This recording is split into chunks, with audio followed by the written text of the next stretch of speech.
Bangunlah jiwanya, bangunlah badannya untuk Indonesia Raya. Have you ever heard about the lyrics of that song? Yes, it is one of the lyrics of the song Indonesia Raya, which in my opinion, it contains a deep implied message for Indonesia. What message is that? Assalamualaikum warahmatullahi wabarakatuh.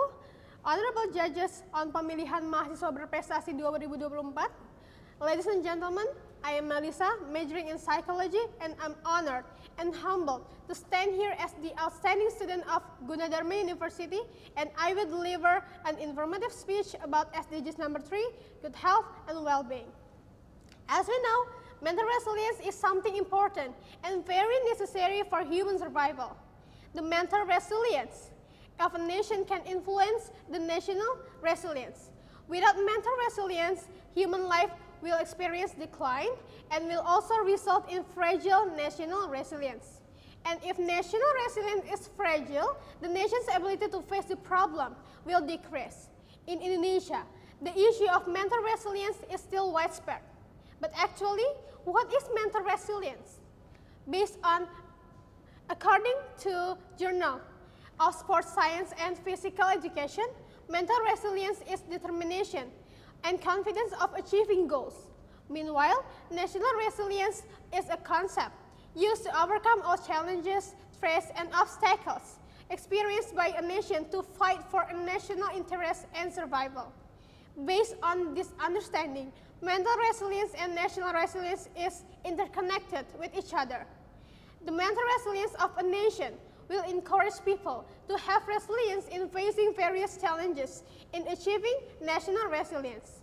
And the mental resilience of a nation can be formed because of good mental health too.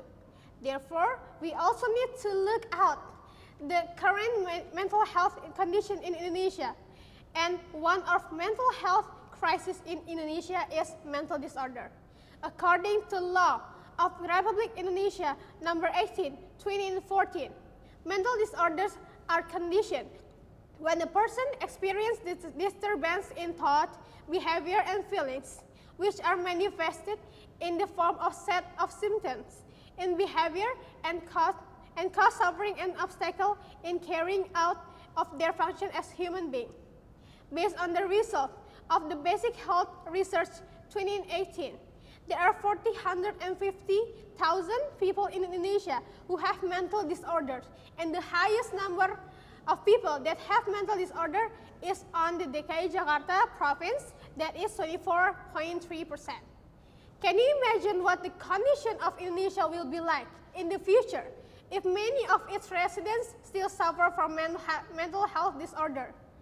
How can they become a good residents, a good civilians with a good mental resilience if they are not able to carry out their function as human beings because of the influence of this mental health? And this is just one case out of many other mental health cases. Therefore, this mental health problem needs to be addressed immediately. However, we can try to minimize this problem starting from our closest environment, that is family. Because the family is the first and foremost closest environment that can know and detect health of its own family members. A family environment that cares about each other's mental health will be able to form a family that have mental resilience. The more families who have good mental resilience, the more national resilience will begin to form. One of solutions that can be done to minimize case of mental resilience is by empowering families through education, through counseling program. Family education can be done by providing knowledge and environment about simple, appropriate treatment to family members or people who are already experiencing mental health disorder.